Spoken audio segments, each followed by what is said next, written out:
Hi friends, welcome to Tamil let's play fantasy YouTube channel. இன்னைக்கு நம்ம என்ன மேட்சுக்கான ப்ரெடிக்ஷன் பார்க்க போறோம்னா, ஐபிஎல்ல 12வது மேட்ச் ஆன எம்ஐ வெர்சஸ் கேகேஆருக்கான ப்ரெடிக்ஷன் தான் பார்க்க போறோம்.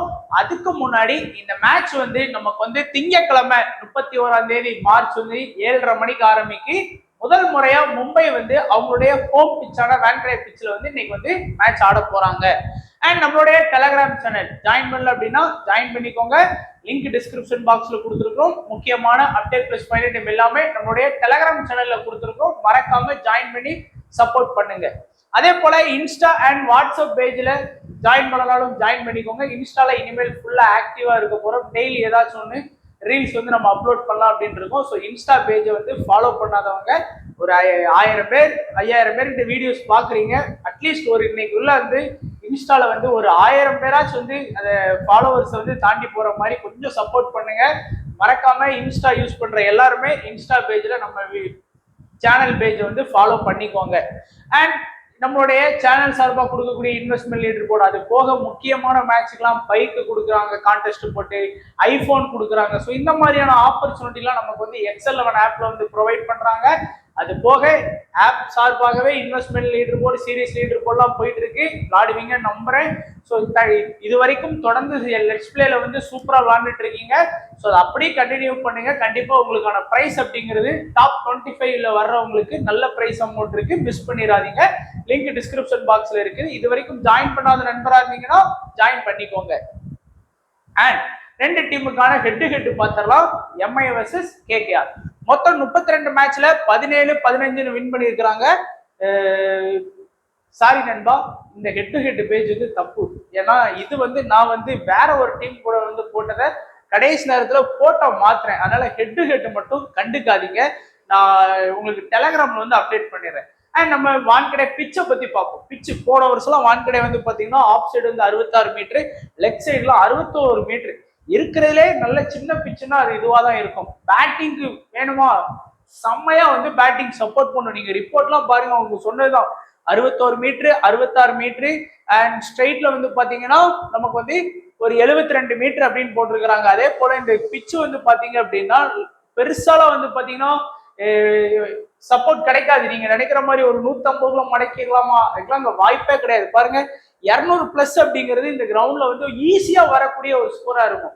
இந்த சீசன்ல இப்பதான் முதல் மேட்ச் ஆட போறாங்க. அதனால நம்ம அதை பத்தி ஒரு ஐடியாஸ் இருக்கு. அதனால போன வருஷம் ஒரு 7 மேட்ச் நடந்தது. அதுல எப்படிலாம் ரிசல்ட் வந்திருக்கு அப்படின்னு பார்க்கலாம். நம்ம போன வருஷம் 7 மேட்ச் நடந்ததுல 4 மேட்ச் பேட்டிங் ஃபர்ஸ்டும், 3 மேட்ச் பேட்டிங் செகண்ட் பண்ண டீம் தான் வின் பண்ணாங்க. ஃபர்ஸ்ட் பேட்டிங் பண்ண டீமுக்கும் செகண்ட் பேட்டிங் பண்ண டீமுக்கும் பெரிய வித்தியாசங்கள் இல்லை. அண்ட் ஆவரேஜான ஃபர்ஸ்ட் இன்னிங் ஸ்கோர் போன வருஷத்துல 7 மேட்ச்ல பார்க்கும்போது 188 இருக்கு. 188ங்கிறதுலாம் ஒரு பெரிய ஸ்கோர். அதனால பேட்டிங் இங்க ரொம்ப சாதகமா பாத்தீங்கன்னா எடுபடும். High score Mumbai 234, low score Mumbai 125. Last வருஷம் லாஸ்டா நடந்த ஒரு 4 மேட்ச் ரிசல்ட் இருக்கு, நீங்க பார்க்கலாம். ஃபாஸ்ட் ஸ்பின்னர்ஸ்க்குலாம் எப்படி சப்போர்ட் பண்ணியிருக்கு இந்த பிச் அப்படின்னு பாருங்க. லக்னோ வர்சஸ் எம்ஐ மேட்ச் ஒரு நல்ல ஹை ஸ்கோர் மேட்ச். அண்ட் போத்துமே ஃபாஸ்ட் ஸ்பின்னர்ஸும் ஈக்குவல் விக்கெட்ஸ் எடுத்திருக்காங்க. இங்க எஸ்ஆர்ஹெச் வர்சஸ் எம்ஐ மேட்ச் ஒரு 170+ போயிருக்கு.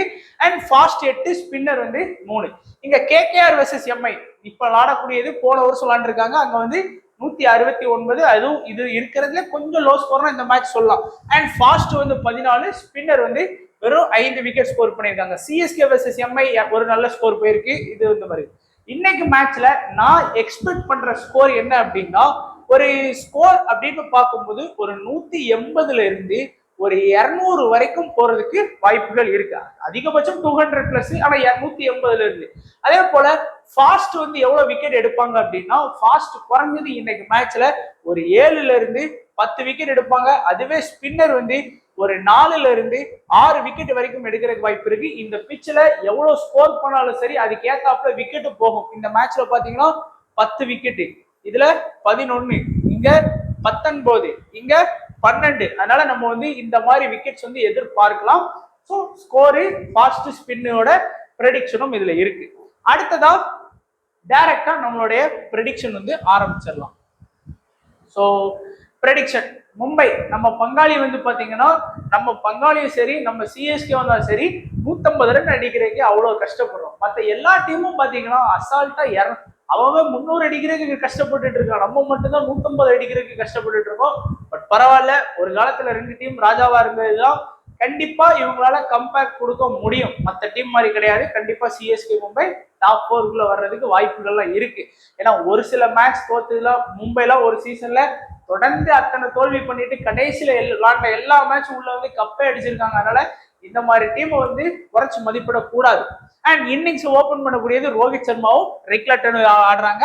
அடுத்து வில்ஜாக் ஆடுறாரு. அடுத்து சூரியகுமார் யாதவ், அடுத்து திலக் வர்மா, அடுத்து ஹர்திக் பாண்டியா. திலக் வந்து 1 down வந்தாரு லாஸ்ட் மேட்ச். இந்த மேட்ச் வந்து இந்த இடத்துல ஆடுறதுக்கு வாய்ப்பு இருக்கு. ஏன்னா அவங்களுக்கு முஜிப் தேவையில்லாத ஸ்பின்னர் நினைக்கிறேன். அதுவும் இந்த வான்கடையில எல்லாம் ஸ்பின்னருக்கு பெருசா சப்போர்ட் கிடைக்காது அவங்க. அதனால முஜிப்புக்கு பதிலா வில்ஜாக் எடுத்துட்டே ஆடலாம், எக்ஸ்ட்ரா ஒரு பேட்டிங் ஆப்ஷனோட ஆடலாம் அப்படிங்கிறதுனால இந்த மாதிரி கொடுத்துருக்கிறேன். ஒருவேளை வில்ஜாக் ஆடல அப்படின்னா திலக் வந்து 1 down வந்துருவாரு. ஸோ இந்த டாப் 6ல ஃபர்ஸ்ட் பார்க்கக்கூடியது டபுள் அட்வான்டேஜஸ். அதுல பாத்தீங்கன்னா கண்டிப்பா ரிக்லட்டனுக்கு வந்து ஒரு டபுள் அட்வான்டேஜ் இருக்கு. விக்கெட் கீப்பர் ஆப்ஷனுங்கிறது ஹர்திக் பாண்டியாவுக்கு 4 ஓவர் பவுல் பண்ண போறாரு, பேட்டிங்கும் வந்து ஆட போறாரு. அதனால ஹர்திக் பாண்டியாவோட ஃபேண்டசி வேல்யூவும் இன்க்ரீஸ் ஆகும் அண்ட் ரிக்லட்டனோட ஃபேண்டசி வேல்யூவும் கண்டிப்பா இன்க்ரீஸ் ஆகும்.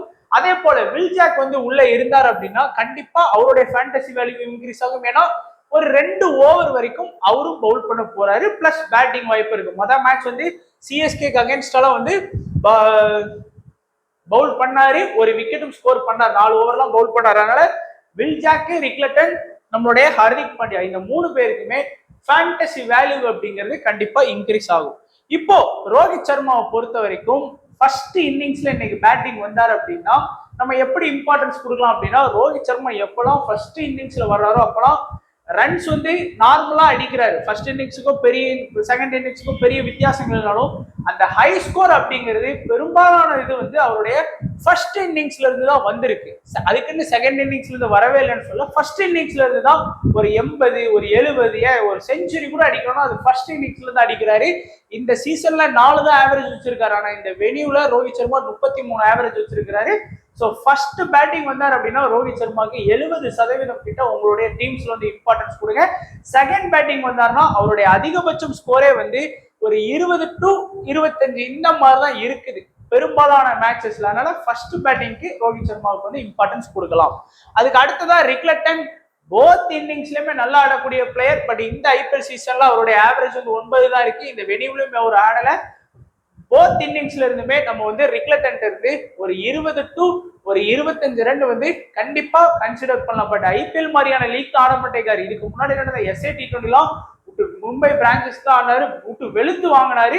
இங்க ஏன் ஆட முடியல அப்படிங்கிறது தெரியல. பட் ஃபர்ஸ்ட் பேட்டிங் வந்தாலும் சரி, செகண்ட் பேட்டிங் வந்தாலும் சரி, நீங்க வந்து இம்பார்ட்டன்ஸ் அப்படிங்கிறத கண்டிப்பா கொடுக்கலாம். அடுத்ததா வில்ஜாக்ஸை பொறுத்த வரைக்கும் ஒரு டீசென்டான ஆல்ரவுண்டர் லிஸ்ட்ல வந்துடுறாரு. அது மட்டும் இல்லாம அவருக்கு வந்து ஃபேண்டசி வேல்யூவும் இன்க்ரீஸ் ஆகுது. குறிப்பா வில்ஜாக்ஸ் வந்து இன்னைக்கு ஃபர்ஸ்ட் இன்னிங்ஸ்ல பேட்டிங் வராரு அப்படின்னா நம்ம வந்து ஒரு 10ல இருந்து ஒரு 20 ரன் வரைக்குமே அவர்கிட்ட இருந்து நம்ம எதிர்பார்க்கலாம். அதுவே வில்ஜாக்ஸோட செகண்ட் இன்னிங்ஸ்ல வரும்போது ஒரு கண்டிப்பா வந்து ஒரு 30+ ரன் வந்து அடிச்சு கொடுக்கறதுக்கு வாய்ப்பு இருக்கு. இந்த SA T20 அவர் ரீசெண்ட் டைம்ஸ்ல ஆடின ஒரு T20 கிரிக்கெட், அதுலயும் அவர் செகண்ட் பேட்டிங் வரும்போதுலாம் அந்த கன்சிஸ்டன்சியா 30+ அடிக்கிறாரு. அதுவே ஃபர்ஸ்ட் பேட்டிங்ல ஒரு மேட்ச் வந்து 20 ரன் அடிச்சாருன்னா இன்னொரு மேட்ச்ல சிங்கிள் டிஜிட்ல நிறைய ஸ்கோர் பண்ணி கொடுக்குறாரு. அதனால செகண்ட் பேட்டிங் வரும்போது வில்ஜாக்ஸோட ஃபேண்டசி வேல்யூவை வந்து இன்க்ரீஸ் பண்ணுங்க, கொஞ்சம் டீம்ஸ்லயும் இன்க்ரீஸ் பண்ணுங்க. அதே போல சூரியகுமார் யாதவ் இந்த சீசன்ல 38 ஆவரேஜ் வச்சிருக்காரு, இந்த வெனியூலயும் 38 ஆவரேஜ் வச்சிருக்காரு.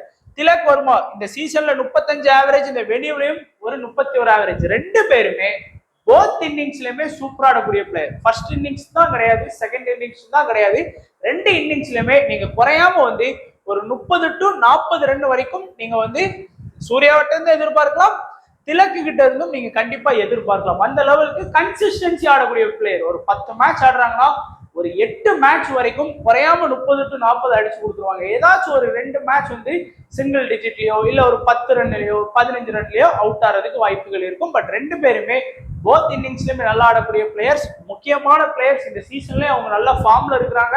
கண்டிப்பா ஒரு 70% டீம்ஸ்ல வந்து நீங்க இம்பார்ட்டன்ஸ் வந்து எடுக்கலாம். அடுத்தது ஹார்திக் பாண்டியா. ஹார்திக் பாண்டியாவை பொறுத்த வரைக்கும் இந்த சீசன்ல 11 ரன் அடிச்சு 2 விக்கெட் எடுத்திருக்கிறாரு. இந்த வெனியூல 8 மேட்ச்ல 93 ரன் ஒரு விக்கெட் எடுத்திருக்கிறாரு. ஹார்திக் பாண்டியாவை நான் பார்த்த வரைக்கும் T20 கிரிக்கெட்டை பொறுத்த வரைக்கும் ஃபர்ஸ்ட் பவுல் பண்ணாருன்னா ஹார்திக் இம்பார்ட்டன்ட். நான் லாஸ்ட் மேட்ச் சொன்ன மாதிரி தான். ஏன்னா லாஸ்ட் மேட்ச் ஃபர்ஸ்ட் பவுல் பண்ணாரு, 2 விக்கெட் எடுத்தாரு. அதே போல பேட்டிங்கும் செகண்ட் வந்தாருன்னா ஒரு கணிசமான ஸ்கோர் ஆடுவார். ஒரு 20ல இருந்து ஒரு 30 ரன் வரைக்கும் நம்ம எதிர்பார்க்கலாம். செகண்ட் பேட்டிங் வந்தாருன்னா, அதுவே அவர் செகண்ட் பவுலிங் ஆப்ஷனுக்கு வர்றாரு அப்படின்னா பெருசா அவர்கிட்ட இருந்து விக்கெட் எதிர்பார்க்க முடியாது. நீங்க அதிகபட்சம் அப்போ வந்து ஒரு விக்கெட் எதிர்பார்க்கலாம். அதுவே ஃபர்ஸ்ட் பவுல் பண்ண வந்தாருன்னா நிறைய விக்கெட்ஸ் கூட கிடைக்கிறதுக்கு வாய்ப்பு இருக்கும். அதே போல ஹார்திக் பாண்டியா ஃபர்ஸ்ட் பேட்டிங் பண்ண வந்தார் அப்படின்னா ரொம்ப ரன்ஸ் எதிர்பார்க்க முடியாது. ஒரு 15ல இருந்து 20 ரன் இந்த மாதிரி தான் அடிச்சு கொடுப்பாரு. அதுவே ஃபர்ஸ்ட் பவுலிங் செகண்ட் பேட்டிங் வந்தா ஹார்திக் பாண்டியாவோட ஃபேண்டசி வேல்யூ கண்டிப்பா இன்க்ரீஸ் ஆகும். லாஸ்ட் மேட்ச் அந்த மாதிரி தான் வந்தாரு, நல்லா ஸ்கோர் பண்ணாரு. ஸோ இதுதான் மும்பையோட டாப் ஆர்டர்ஸோட நிலைமை. அடுத்ததான் middle orders and bowlers. And Robin வின்ஸை பொறுத்த வரைக்கும் ஒரு நல்ல டேலண்டான பிளேயர். பட் ஐபிஎல் அவர் இன்னும் ப்ரூவ் பண்ண முடியல. ஆனா விளாண்ட டீம் எல்லாமே கொஞ்சம் கஷ்டமான டீம்ஸ் தான். பட் லாஸ்ட் மேட்ச் கொஞ்சம் ஆடி இருக்கலாம். 2 மேட்ச் ஆடி 3 தான் ஆவரேஜ் வச்சிருக்காரு. இந்த வெளியில ஆட போறாரு. பட் ராபின் வின்ஸ் இன்னைக்கு பேட்டிங் ஃபர்ஸ்ட் வர்றாரு அப்படின்னா கண்டிப்பா நீங்க வந்து ஒரு 25ல இருந்து 30 ரன் வரைக்கும் நீங்க எதிர்பார்க்கலாம். அவர் இந்த டொமஸ்டிக் லீக்லாம் பேட்டிங் ஃபர்ஸ்ட் வரும்போது நல்லா ஸ்கோர் பண்ணியிருக்கிறாரு. அதுவே பேட்டிங் செகண்ட் வந்தாருன்னா நிறைய மேட்சஸ் வந்து 10ல ஒரு 6 மேட்ச்ல இருந்து 7 மேட்ச் வரைக்கும் அவரால் ஸ்கோர் பண்ண முடியல. 3 மேட்ச் வரைக்கும் தான் ஸ்கோர் பண்றாரு. அதனால பேட்டிங் ஃபர்ஸ்ட் வந்தா இந்த ரன்ஸை வந்து நீங்க எதிர்பார்க்கலாம். அதேதான் நமந்தீர் வந்து பாத்தீங்கன்னா அதுல கொஞ்சம் டிஃப்ரெண்ட். ஸோ நமந்தீரை பொறுத்த வரைக்கும் பேட்டிங் ஃபர்ஸ்ட் வர்றாரு அப்படின்னா அவர்கிட்ட ஒரு 10ல இருந்து நீங்க 20 ரன் எதிர்பார்க்கறதே அதிகமா இருக்கு. அவருடைய லாஸ்ட் 10 மேட்ச் ஆவரேஜ் எடுத்து பார்க்கும்போது. அதுவே பேட்டிங் செகண்ட் வந்தாருன்னா நமந்தீர்கிட்ட இருந்து நம்ம 30+ கூட எதிர்பார்க்கலாம். ஏன்னா பேட்டிங் செகண்ட் இருக்கும் போது மும்பையோட டாப் ஆர்டர்ஸ்லாம் அவுட் ஆயிடுறாங்க நிறைய மேட்சஸ் வந்து. அப்போ இவர் வந்து கண்டிப்பா ஸ்கோர் பண்றாரு. இந்த சீசன்ல பாருங்க 17 ஆவரேஜ் வச்சிருக்காரு. இந்த வெனியூல 24 ஆவரேஜ் வச்சிருக்கிறாரு. இந்த பொசிஷன்ல ஆடிட்டு இந்த ஆவரேஜ் வைக்கிறது உண்மையிலே பெஸ்ட் தான். நிறைய மேட்ச் அவுட் ஆகலங்கிறதுனால ஆவரேஜ் கூட, பட் நல்லாவே ஒரு ஆப்ஷன் இருக்கு. ஸோ நீங்க ராபின் வின்ஸை ஒரு 10 டீம் போடுறீங்க அப்படின்னா ஒரு 2 டீம்லையும் ட்ரை பண்ணுங்க. அதுவும் குறிப்பா ஃபர்ஸ்ட் பேட்டிங் பண்ணோம். அதே நமந்தீரை ஒரு 10 டீம் போட்டீங்கன்னா 2 டீம்ல ட்ரை பண்ணுங்க. நமந்தீர் வந்து பேட்டிங் செகண்ட் பண்ண வந்தா ட்ரை பண்ணுங்க. அடுத்ததான் மிச்சல் சாண்டருக்கு என்ன ஆச்சுன்னு தெரியல நம்ம தலைவருக்கு. இந்த சீசன்ல 2 மேட்ச் ஆடி 5 ஓவர் போலிங் பண்ணி இன்னும் சிங்கிள் விக்கெட் எடுத்து கொடுக்கல. பட் போத் இன்னிங்ஸ்லயுமே விக்கெட் எடுத்து கொடுக்கக்கூடிய டேலண்டான பவுலர். இப்ப நடந்த எல்லா ரீசன்ட் கேம் T20 எல்லாமே ஸ்ரீலங்கா கூட விளாண்ட எல்லாம் பாத்தீங்கன்னா ஃபர்ஸ்ட் இன்னிங்ஸ்ல பவுல் பண்ணாலும் சாண்டர் கிட்ட இருந்து ஒரு விக்கெட் கிடைக்கும். செகண்ட் இன்னிங்ஸ்ல பவுல் பண்ணாலும் ஒரு விக்கெட் வரைக்கும் கிடைக்கும். மினிமம் ஒரு விக்கெட் சாண்டர் கேரண்டி. பட் இந்த ஐபிஎல்ல 2 மேட்ச் ஆடியும் வந்து விக்கெட் பெருசா எடுத்து கொடுக்கல. இன்னைக்கு ஆப்போனன்ட் டீம்னு பாத்தீங்கன்னா பெருசா சாண்டருக்கான வாய்ப்புகள் அப்படிங்கிறது ரொம்ப குறைவு தான். ஏன்னா ரஹானே இருக்கிறாரு, ரகுவன்ஜி இருக்கிறாரு, அதுக்கப்புறம் வந்து ரசல் இருக்கிறாரு. வேற பெருசா ஒரு ரமன்தீப்லாம் ரொம்ப கீழே இறங்குறாரு. ஸோ பவுலிங் ஆப்ஷன் நல்லா இருக்கிற அன்னைக்கு விக்கெட் எடுக்கல. இன்னைக்கு பவுலிங் ஆப்ஷன் வேற அவருக்கான அந்த ஆஃப் ஸ்பின் லெக் ஸ்பின்னு லெஃப்ட் ஹேண்ட் ரைட் ஹேண்ட் அந்த காம்பினேஷன்ல பார்க்கும்போதே 3 பேர் தான் இருக்கிறாங்க. ஸோ சாண்டர் கிட்ட அதிகபட்சம் நீங்க எதிர்பார்க்கிறது ஒரு விக்கெட் எதிர்பார்க்கலாம். பிளஸ் லாஸ்ட் மேட்ச் அந்த 18 ரன் கிட்ட அடிச்சாரு பேட்டிங்ல. அதனால நான் வந்து ஒன் சைடா கிளீன் ஸ்வீப் ஆகி கொடுத்ததுக்கு வாழ்த்துக்கள் சாண்டர். ஸோ அதனாலதான் வின் பண்ணேன் நான் பர்சனலா. அடுத்ததா Deepak Sahar fast, Trent Boult fast, initial attack பண்ணக்கூடிய பவுலர். புத்தூர் வந்து முதல் மேட்சே வந்து சிஎஸ்கேக்கு அகேன்ஸ்ட் நல்லா பவுல் பண்ணாரு. இறக்காம முஜிப்பவே இறக்குறாங்க. ஸோ இன்னைக்காச்சும் அவங்களை இறக்குறாங்கன்னு பார்ப்போம். இல்லைன்னா முஜிப் தான் வந்து கண்டிப்பா பிளேயிங் லெவலில் இருப்பாரு. முஜிப் இருந்தா வில்ஜாக்ஸ் இருக்க மாட்டாரு, வில்ஜாக்ஸ் இருந்தா முஜிப் இருக்க மாட்டாரு. அவ்வளவுதான் simple. And Deepak Chahar both இன்னிங்ஸ்லயுமே நல்லா பவுல் பண்றாரு. குறிப்பா இப்போ ஃபர்ஸ்ட் இன்னிங்ஸ்ல நீங்க பவுல் பண்றாருன்னா தீபக் சகார்ட்ட இருந்து நீங்க 0ல இருந்து ஒரு விக்கெட் எதிர்பார்க்கலாம். அதுவே செகண்ட் இன்னிங்ஸ்ல பவுல் பண்ணா அதிக விக்கெட் கூட கிடைக்கலாம். குறைஞ்சது 1, அதிகபட்சம் 2ல இருந்து 3 விக்கெட் கூட செகண்ட் இன்னிங்ஸ்ல பவுல் பண்ணும்போது கிடைக்கிறதுக்கு வாய்ப்புகள் இருக்கு. இந்த சீசன்ல 2 மேட்ச் ஆடி 2 விக்கெட் எடுத்திருக்கிறாரு. இந்த வெனியூல 10 மேட்ச் ஆடி 11 விக்கெட் எடுத்திருக்காரு. ட்ரெண்ட் போல்ட் பழையபடி அவருடைய ஹோமுக்கு வந்து ஆடுறாரு. 11 மேட்ச்ல 12 விக்கெட் எடுத்திருக்காரு. இந்த சீசன்ல 2 மேட்ச்ல 1 விக்கெட். ட்ரெண்ட் போல்டும் இனிஷியல் அட்ராக்ட் பண்றாரு. ட்ரெண்ட் போல்டும் போத் இன்னிங்ஸ்லயுமே நல்லா பவுல் பண்ணக்கூடிய பவுலர் தான். போத் இன்னிங்ஸ்லயுமே ஃபர்ஸ்ட் பவுல் பண்ணாலும் 1ல இருந்து 2 விக்கெட் எதிர்பார்க்கலாம். செகண்ட் பவுல் பண்ணாலும் 1ல இருந்து 2 விக்கெட் எதிர்பார்க்கலாம். ஆனா செகண்ட்ல பவுல் பண்ணும்போது தான் ஃபர்ஸ்ட்டை விட நல்லா பவுல் பண்ணியிருக்கிறாரு. கொஞ்சம் பேட்ஸ்மேனுக்கு வந்து ப்ரெஷரை போட்டார் அப்படின்னா அன்னைக்கு வந்து விக்கெட்டை சொல்லி வச்ச மாதிரி தூக்கிடுவாரு. பட் 2 மேட்சாவே சிஎஸ்கேக்கு அகேன்ஸ்டாவும் சரி, நம்மளுடைய லாஸ்ட் மேட்ச் நம்ம ஜிடிக்கு அகேன்ஸ்டாவும் சரி, அவர் பாலை கரெக்டா கணிச்சு ஆடிடுறாங்க. இவரும் அப்படிதான். இவர் வந்து பெரிய சொல்ற லெவலுக்கு பெரிய international cricket player, domestic player அப்படிலாம் இல்லை. பட் இருந்தாலும் பயங்கரமான டேலண்டட் பிளேயர். அதனால 10 டீம் போட்டீங்கன்னா 3 டீம்ல ட்ரை பண்ணிருங்க. ஸோ அது வந்து ரொம்ப யூஸ்ஃபுல்லா இருக்கும். இந்த சீசன்ல ஒரு மேட்ச் ஆடி 3 விக்கெட். அதனால கண்டிப்பா பாத்துக்கோங்க. ஸோ இதுதான் எம்ஐயை பொறுத்த வரைக்கும் ஒரு நல்ல ஒரு ப்ரெடிக்ஷனா இருக்கும். அடுத்ததா சுனில் நரேன் கேகேஆர்ல இருந்து பார்ப்போம். ஓப்பனிங் ஆடக்கூடியது சுனில் நரேன், டீகா, ரஹானே, அடுத்து வெங்கடேஷ் ஐயர், அடுத்து ரகுவன்ஜி, அடுத்ததா ரிங்கு சிங். மோயின் அலி ஆடினாரு போன மேட்ச். இந்த அன்னைக்கு ஆல்ரெடி பிராக்டிஸ்க்கு வந்துட்டாரு நம்மளுடைய சுனில் நரேன்.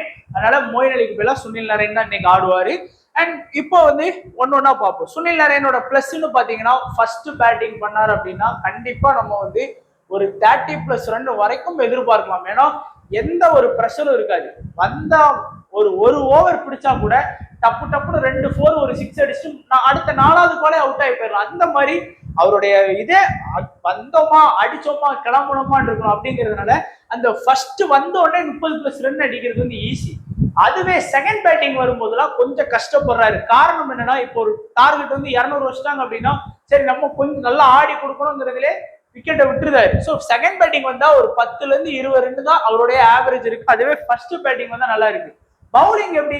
பவுலிங் சொல்லவே வேணாம். போத் இன்னிங்ஸ்லயுமே 1ல இருந்து 2 விக்கெட் எதிர்பாருங்க. ஃபர்ஸ்ட் இன்னிங்ஸ் செகண்ட் இன்னிங்ஸ்லாம் பவுலிங்ல அவருக்கு கிடையாது. ஃபர்ஸ்ட் பவுல் பண்ணாலும் 1ல இருந்து 2 விக்கெட் எடுப்பாரு. 2வது பவுல் பண்ணாலும் 1ல இருந்து 2 விக்கெட் எடுப்பாரு. இதுதான் சுனில் நரேன். நல்ல ஒரு முக்கியமான ஆப்ஷன். ஃபேண்டசி வேல்யூ அவருக்கு பயங்கர ஹையா இருக்கு. ஓப்பனிங் பிளஸ் 4 ஓவர் இருக்கு. அதனால de Kock batting plus wicket keeping பண்ணக்கூடிய ஒரு பேட்ஸ்மேன் ஓப்பனிங் வர்றாரு. டீகாக் வந்து நம்ம சொன்னது போலதான் எப்பெல்லாம் அவரு சேசிங் பண்ணும்போது அவர் வந்து நல்லா ஸ்கோர் பண்றாரு. செகண்ட் பேட்டிங் பண்ணாரு அப்படின்னா நல்லா ஸ்கோர் பண்றாரு. அந்த SA T20 ரிசல்ட் அவருடைய விளையாண்ட எல்லா மேட்சும் பார்க்கும்போது அவர் T20ல செகண்ட் பேட்டிங் வரும்போது அவருடைய ஆவரேஜ்ங்கிறது ஒரு 30 to 40 இருக்கு. அதுவே அவர் ஃபர்ஸ்ட் பேட்டிங் பண்ண வந்தாருன்னா இந்த மாதிரி அவரால் ஹை ஸ்கோர் பண்ணவே முடியல. கண்டிப்பா 30 ரன்னுக்குள்ள ஃபர்ஸ்ட் பேட்டிங் வந்தாருன்னா அவுட் ஆகி போறதுக்கு நிறைய வாய்ப்புகள் இருக்கு. இந்த வெனியூல நல்லா ஆடி இருக்காரு. இந்த சீசன்லயும் நல்ல ஒரு ஃபார்ம்ல தான் இருக்கிறாரு. ஸோ கண்டிப்பா நீங்க பார்க்கலாம். அடுத்ததான் நம்ம மாமா அஜாங்கே ரஹானே வந்து இந்த இப்ப நடந்த இந்த டொமஸ்டிக் கிரிக்கெட்ல எல்லாம் சூப்பரா ஆடி கொடுத்திருக்கிறாரு. இந்த சீசன்ல 37, இந்த வெனியூல 35. குறிப்பா ரஹானே வந்து செகண்ட் பேட்டிங் பண்ண வரும்போதெல்லாம் நல்லா ஸ்கோர் பண்ணியிருக்காரு. 10க்கு 8 மேட்ச் வந்து செகண்ட் பேட்டிங் வந்தாருன்னா கண்டிப்பா நீங்க 30+ ரன் வந்து எதிர்பார்க்கலாம். 40 ரன் வரைக்குமே நீங்க எதிர்பார்க்கலாம் ரஹானே கிட்ட இருந்து. ஃபர்ஸ்ட் பேட்டிங் வரும்போதும் நீங்க குறையாம ஒரு 20ல இருந்து 30 ரன் எதிர்பார்க்கலாம். செகண்ட் பேட்டிங் வந்து 30 to 40 ரன் இந்த மாதிரி ரன்ஸ் வந்து ரஹானே கிட்ட வரும். அவருடைய ஆவரேஜ் அதிகமா இருக்கிறது செகண்ட் இன்னிங்ஸ்ல தான். பெரிய ஸ்கோர் வச்சிருக்காரு. ஃபர்ஸ்ட் பேட்டிங்ல 30-40 ரன் அடிச்சாலும் செகண்ட் இன்னிங்ஸ் வரும்போது அதை 70, 60, 50+ இந்த மாதிரிலாம் நிறைய மேட்ச் ஆடி இருக்காரு. அதனால செகண்ட் பேட்டிங் வரும்போது ரஹானேக்கு இம்பார்ட்டன்ஸ் கொடுங்க. அதுக்காக ஃபர்ஸ்ட் பேட்டிங் வந்தா இம்பார்ட்டன்ஸ் கொடுக்க வேணாம்னு சொல்லல. ஃபர்ஸ்ட் பேட்டிங்லயும் 30 ரன் கிட்ட அடிக்கிறாரு. அவருடைய அதிகமான ஸ்கோர் வர்றது செகண்ட் பேட்டிங்ல தான் வருது. அடுத்ததா வெங்கடேஷ் ஐயர் போத் இன்னிங்ஸ்லயுமே ஒரு டீசெண்டா ஆடக்கூடிய ஒரு பிளேயர். ஒரு 25ல இருந்து ஒரு 30 ரன் ஆடக்கூடிய பிளேயர். ஃபர்ஸ்ட் இன்னிங்ஸ்னாலும் சரி, செகண்ட் இன்னிங்ஸ்னாலும் சரி. அது போக இந்த சீசன்ல அவருக்கான பேட்டிங் வாய்ப்புங்கிறது கிடைக்கல.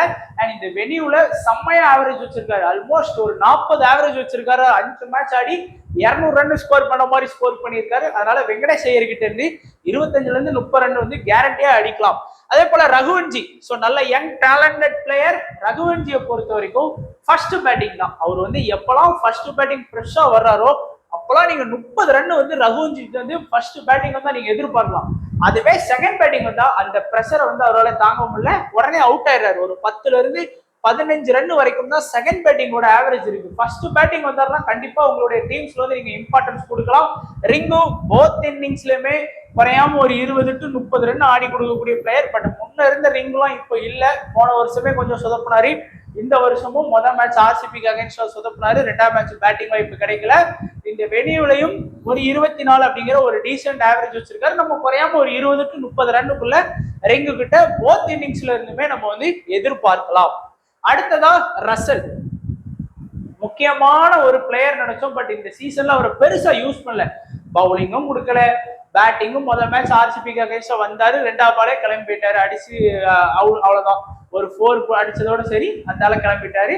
பட் ரசலை வந்து மும்பைக்கு அகைன்ஸ்டா நல்லா ஆடி இருக்கிறாரு. அதனால நீங்க ஒரு 10 டீம் போடுறீங்க அப்படின்னா கொஞ்சம் டீம்ஸ் வந்து ட்ரை பண்ணி பாருங்க. ரசலை பொறுத்த வரைக்கும் செகண்ட் பேட்டிங் அப்படின்னா நல்லா ஸ்கோர் பண்ணியிருக்காரு. குறிப்பா செகண்ட் பேட்டிங் வந்தார் அப்படின்னா நல்லா இம்பார்ட்டன்ஸ் கொடுங்க.